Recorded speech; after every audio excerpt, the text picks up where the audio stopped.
This episode goes out to Scott in Martinsburg.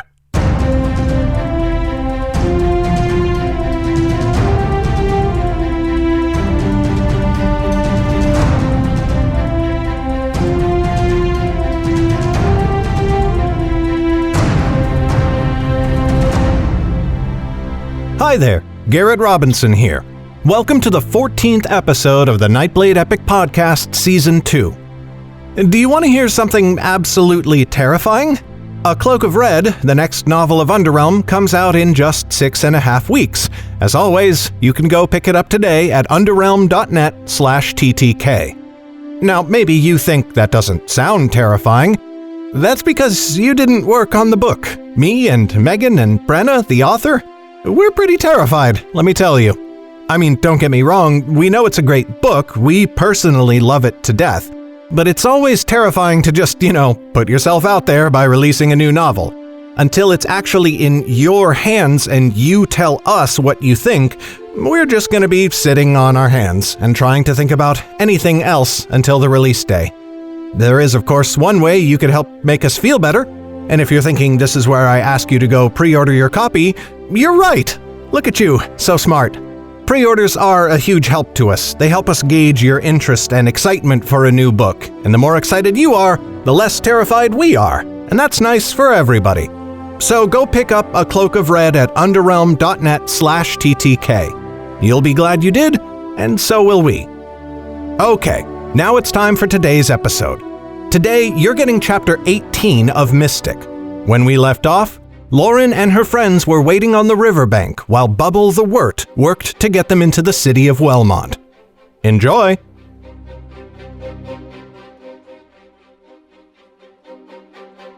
Mystic, Chapter 18. They waited upon that riverbank the rest of the day, with Bubble vanishing and reappearing every so often.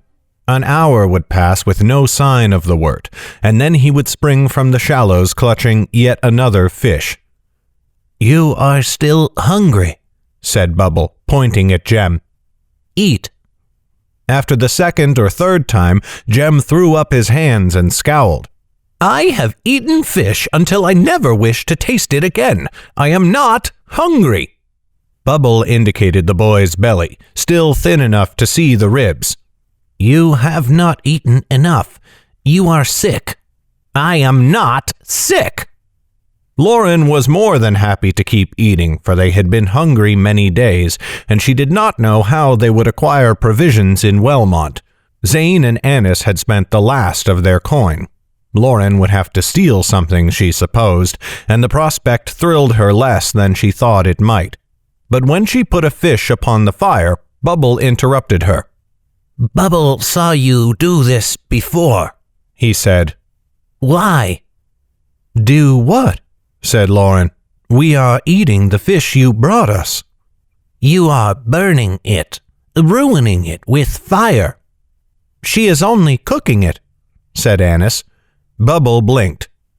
"Bubble does not know this word." "Cooking," said Jem, exasperated. "Putting the fish on the fire until it browns so you can eat it. Do you think we would eat the foul things raw?" "Bubble does not know this word." "Bubble does not know any words," said Jem. "How do you eat fish?" The Wurt vanished into the river and reappeared with another fish. Then, to Lauren's disgust, he tore into it with his sharp teeth, swallowing the meat without chewing. "Ugh," said Jem. "I was full before. Now I will not eat for a week." Bubble also seemed fascinated, if terrified, by Zane. The Wurt would sit a few paces away, staring at the wizard while Zane pretended to take no notice. If ever he glanced in Bubble's direction, the Wurt would scuttle away. After Bubble had studied him for almost a half hour, the wizard finally pounded his hand on the ground. "What? What are you staring at, creature?" Bubble vanished into the river and did not reappear for more than an hour, while Zane pointedly ignored the disapproving stares of Lauren and Annis. Jem, however, seemed to enjoy the reprieve and took a nap upon the grass in the afternoon sun. When Bubble finally surfaced, Lauren headed him off before he could approach Zane. "You must forgive our friend. He is spent, as are we all. Do you require anything from him?" "Mayhap if you asked." "His face," said Bubble. "It is covered with weeds, like your heads, but only his face bears them, and not yours." Lauren looked at Zane for a moment before she understood. "His beard?" In truth, it was a poor thing, merely a few days' growth the wizard had not had time to shave. "Many humans have them." "It is a sickness?" Zane's scowl deepened, and Lauren fought not to laugh. "No, not a sickness. It is natural, the same as growing teeth." Bubble blinked at her. "Bubble has seen it before, but has never understood. Thank you for this lore." Lauren shrugged. "Of course, such knowledge is commonplace among us and would hardly be considered lore." "Bubble knows more of man lore than any other in his clan," said the Wirt, and Lauren thought she heard pride in his voice. "One day the leaders will come to him to learn everything about men, the way they once came to Bubble's father." "Is your father very wise?" said Lauren. "The wisest," said Bubble. "He was lore master of our clan, and all of our knowledge swam in his mind. But he is gone now." The Wirt's gaze dropped to the ground. "I am sorry," said Lauren quietly. "I have often wished for a father I would miss, and you do him a great honor."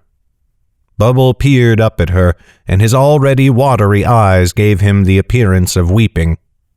"It is well. Bubble is proud to have had him for a father." He sprang up suddenly. "Bubble must go see what Stream has done." Finally, just as the sun finished its long descent beyond the far horizon, Bubble and Stream emerged from the river together. As before, Stream hung back while Bubble came forwards to speak. "Your heir is ready. You must follow Bubble now, and we must all of us stay silent. You cannot go in the water, so you must hide yourselves upon the land." "We can go unseen when we wish," said Lauren. "Show us the way." First they had to cross the stream. Lauren wished Bubble had told them this earlier, for they had to do it in the dimming glow of twilight. They could not swim across with their cloaks and packs. Jem could not swim at all. By the time they came upon a shallow place to ford, the sun's rays had nearly gone. Jem slipped once upon the rocks as they crossed, and thrashed wildly in the water until Stream sprang forwards to rescue him. Lauren thanked the sky above that the boy did not have any food in his pack, for it would have been soaked through. They walked south down the river until it rejoined the Dragon's Tail, and then slipped along the shore towards Wellmont. They passed the Dortian blockade that stretched across the river. The decks were alight with the glow of torches and lanterns, but the light did not reach the shore, and there were many low bushes and trees to hide them. They passed the ships after a moment, and Lauren sighed with relief. "The worst is over," said Annis. "At least I hope so. I do not know how the Wirts mean to get us under the river gate, and I only hope we do not have to—" "Cease your prattling," said Zane, and Lauren thought his voice far too harsh. She tried to glare at him in the moon's light, but either he did not see it, or he avoided her gaze. More torches dusted the tall walls of Wellmont, rising higher and higher as they approached. These walls were far greater than those of Cabris, which had been the largest she had ever seen. Some 10 paces high they must have stood, and seemed several paces thick. They stretched out far in both directions, promising a sprawling city within, and Lauren felt overawed at the sight of them. "What army could hope to breach these walls?" she whispered, hardly aware she had spoken aloud. "Enough men can destroy a mountain if they take a pebble at a time," said Zane. "And there are more ways to conquer a city than flinging your arrows and swords at it." Though no one gave a command, they all fell silent as they came still closer to the walls. They could see the guards pacing far above, and they knew an alarm could mean their death. No doubt every soldier bore a longbow and would fill the air with shafts at the slightest provocation. It was a harrowing experience, but soon they reached the river gate. Wide and strong, the gates were formed of steel. They met in the river's middle, and Lauren could see a great spar across the top that held them closed.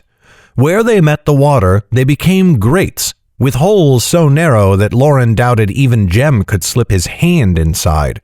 The grates tore and tugged at the flowing water, creating dozens of streaming whirlpools that gurgled loud in the night.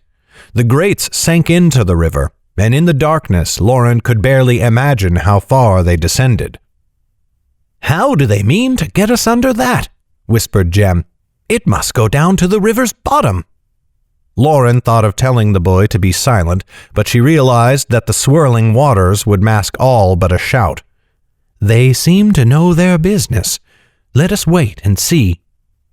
Bubble emerged from the river. Stream followed a moment later. Behind him, Bubble dragged something in his webbed fingers.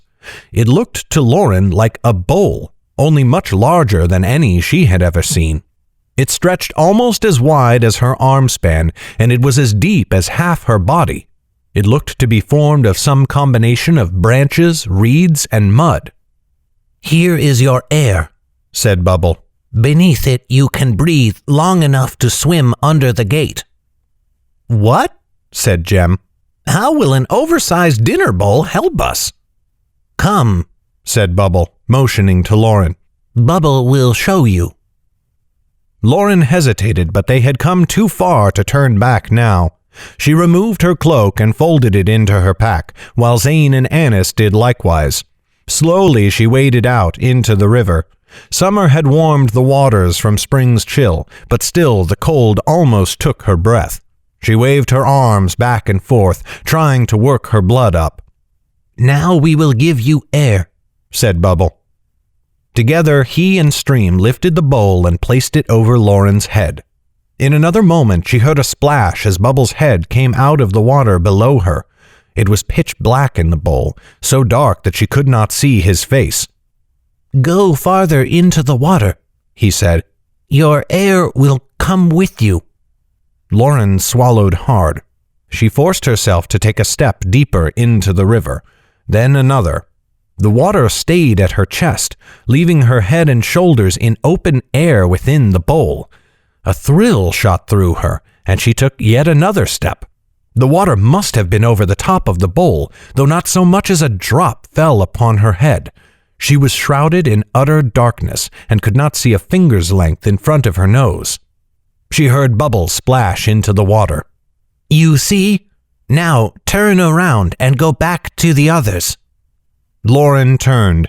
It was hard to keep a sense of direction when she could see nothing, and retraced her steps.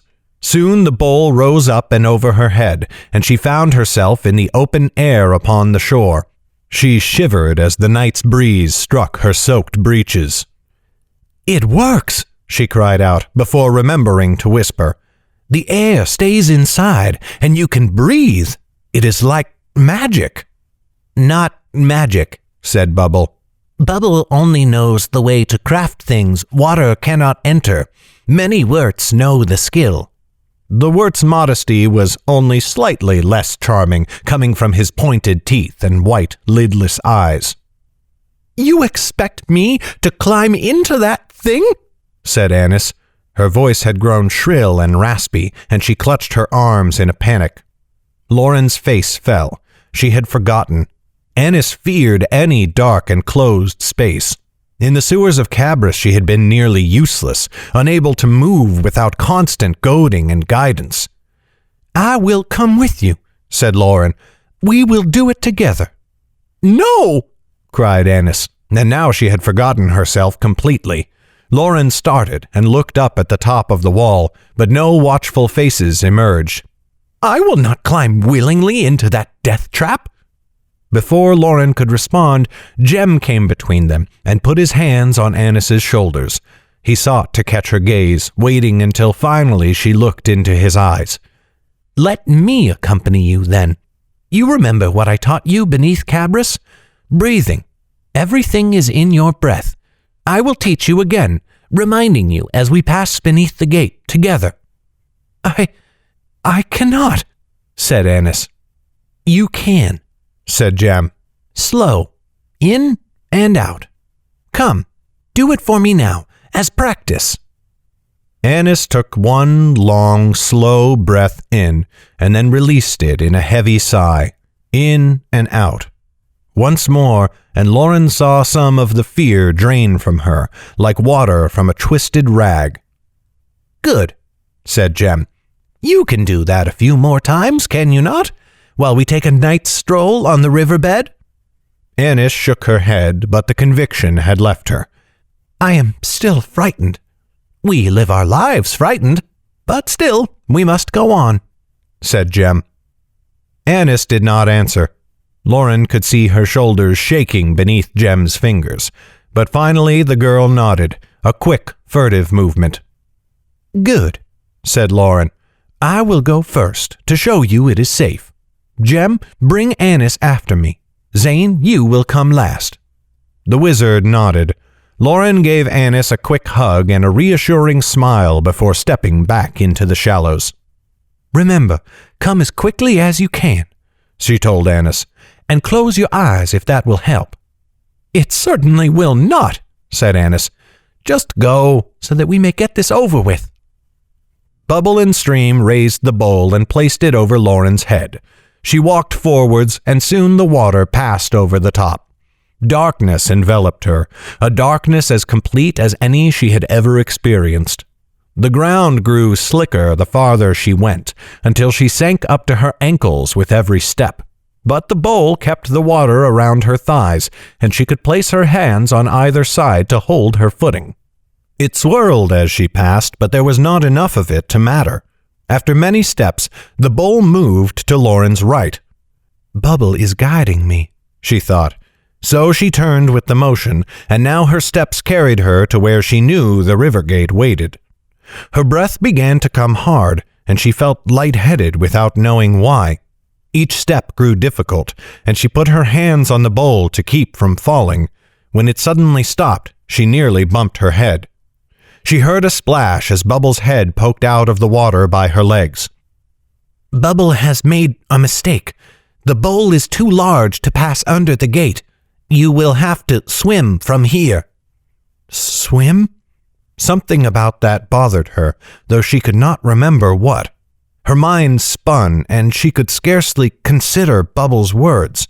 Spots of light danced before her eyes, and she thought they were stars, until she realized the stars were high above and hidden from her.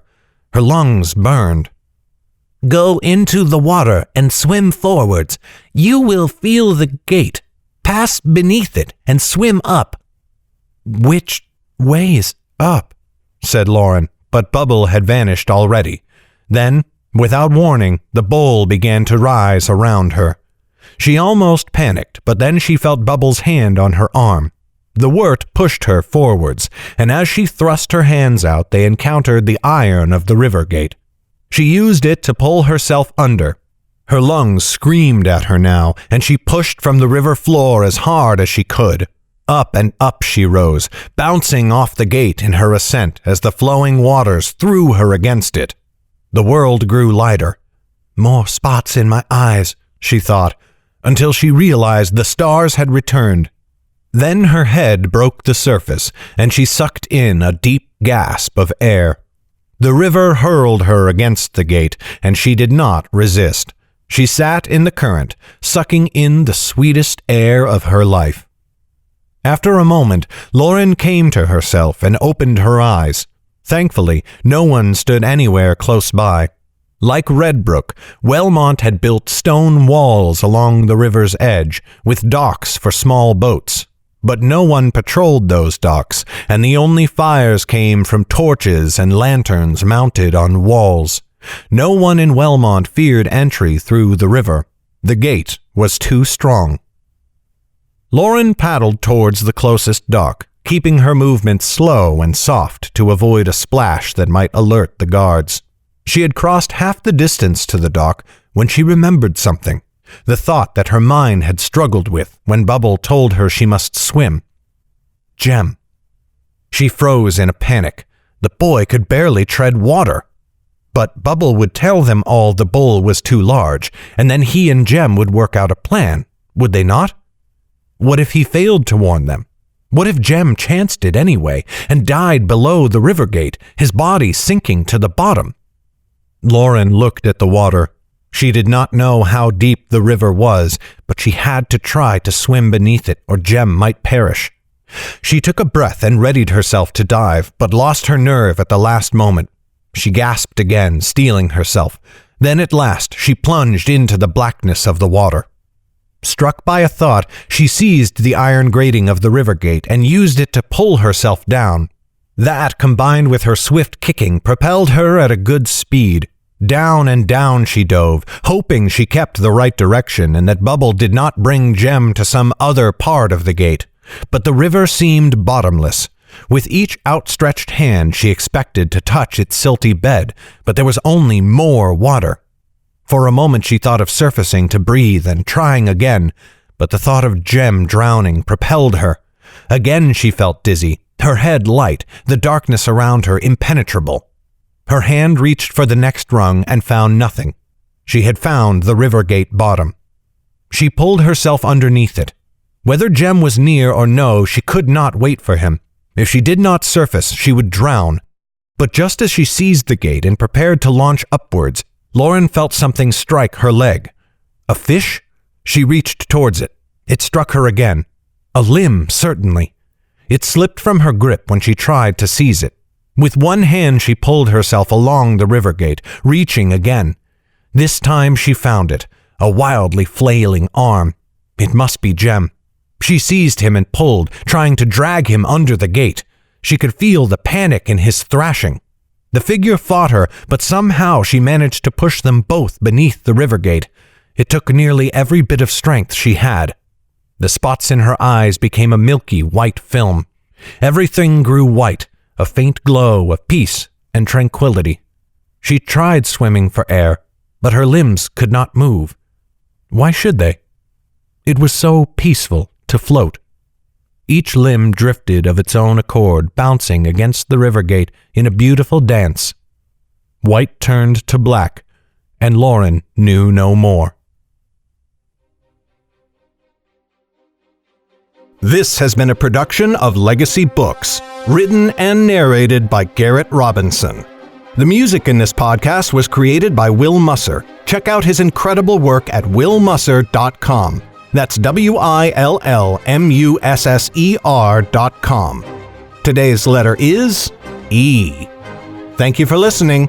Bye-bye.